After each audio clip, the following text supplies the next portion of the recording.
அதே இது அவர் கேட்கிறார், திருக்குறளை மலம் என்றார் அப்படின்னாரு, தமிழ் மொழியை சனியன் அப்படின்னு சொன்னாரு அப்படின்னாங்க. ஆனா அதே பெரியார் அவர்கள் தான் வந்து திருக்குறள் மாநாடு நடத்தினாங்க.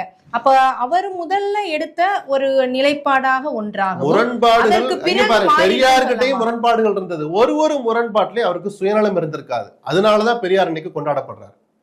முரண்பாடுகள் நிறைந்தவர் தான் பெரியார். ஒரு விஷயத்துக்கு நான் ஒரே ஒரு அழகிரி சாமின்னு நினைக்கிறேன், அவருக்காக நிதி திரட்டணும், அவர் கஷ்டப்படுறாருன்னு சொல்லும் போது யாரும் வசூல் பண்ணாதீங்கன்னு லெட்டர் எழுதுறாரு. அதே பெரியார் திரும்பி வசூல் பண்ணி அழகிரி சாமிக்கு உதவியும் பண்ணியிருக்கிறார். முரண்பாடு தானே. ஆனா அந்த முரண்பாட்டுல அவருக்கு சுயநலம் இருந்ததா? அழகிரி சாமிக்கு பிரயோஜனம் இருந்தது. நான் பார்த்த பெரியார, நான் படிச்ச பெரியார், நான் பார்க்கல, படிச்ச பெரியார நான் சொல்றேன். முரண்பாடுகள் இப்படி பெரியார்கிட்ட அடுக்கிக்கிட்டே போலாம். எந்த முரண்பாட்டிலும் பெரியாரிடம் சுயநலம் இருக்காது. ஆதாரம் அதுலயே இருக்கும். அந்த ரெண்டு முரண்பாட்டை உட்காந்து ஒரு மணி நேரம் வாச்சிங்கன்னா ரெண்டுலையுமே பெரியார்ட்ட சுயநலம் அவருக்குன்னு எதுவுமே இருக்காது.